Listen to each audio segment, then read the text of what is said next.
accent who claimed that her name was Ludmila and that she was from Leningrad. Juan Hernandez dealt only in cash, and he kept no books except behind the bar for the drinks. The only tax paid was on the bar, and, strangely enough, the bar turned out to be profitable.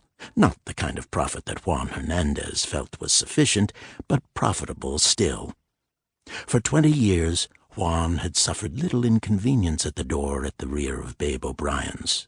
In his 3rd year of business, that entrance had acquired the name Heaven's Portal. It had been so named by a skinny drunk who had come only once. The drunk had paused and sang to Juan Hernandez de Barcelona, "You are my lucky star." And moments later he added, "You opened heaven's portal here on earth for this poor mortal." In the next 17 years, there had been 3 robbery attempts in Babe O'Brien's, one by a trio of brothers named Valenciana, who were gunned down by Zech the bartender before they got near Heaven's Portal. Juan Hernandez de Barcelona had sat watching the event unemotionally. The second attempt, 15 years later, was better planned. It was conducted by a pair of black men from Alabama who had heard about Babe O'Brien's. One of the black men was named Lowell Caldwell. The other had only one name that anyone knew, Toggle. Toggle was even bigger than Juan Hernandez de Barcelona.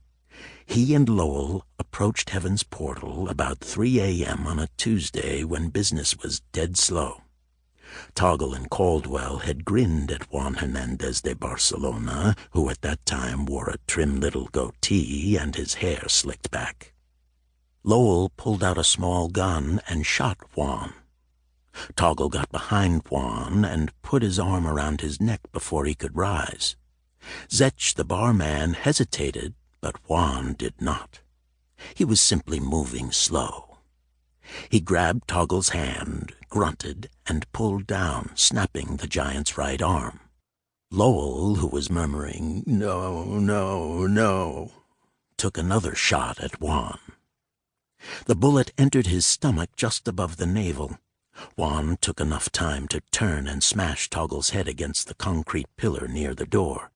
10 seconds later, Lowell Caldwell had died in a manner that even Zech, who had been a homicide investigator with the Cleveland police before he lost his left leg, did not like remembering. Juan Hernandez de Barcelona had not spent even a night in the hospital as a result of this incident. A doctor who was well paid to keep the incident quiet removed the 2 bullets on a bed recently vacated by Ludmila the Russian. Juan was back at his table near the portal the next night, bandaged, playing solitaire, and pocketing cash. What was left of Toggle and Lowell Caldwell was dumped in front of City Hall. The story was all over the newspapers and on TV. Juan Hernandez de Barcelona had become a local legend.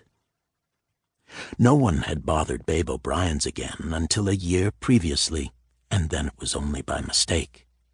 2 rednecks with accents so thick that Juan couldn't understand them found Juan funny. It could have been the bottle of cheap bourbon they had shared, or their inbred bigotry fueled by each other's prodding, but the men, Cal and CC, decided that they were going through Heaven's Portal and that they would pay only when they came out and only if they were satisfied, and no Buddha nigger was gonna tell them aught else. "Hell," said CC, "you should pay us for coming in here." "Yeah," said Cal, who had a scruffy white beard. "Why not? How about you pay us?" Cal pulled out a fairly large handgun, and CC said, "Hot damn if you ain't one mean gator." And CC pulled out an even larger handgun. Having learned from his last encounter with Toggle and Lowell, Juan Hernandez de Barcelona had rigged a surprise under his table. The shotgun was bolted to the table facing the space between Heaven's Portal and the bar. It was also rigged so that it did not require a pull of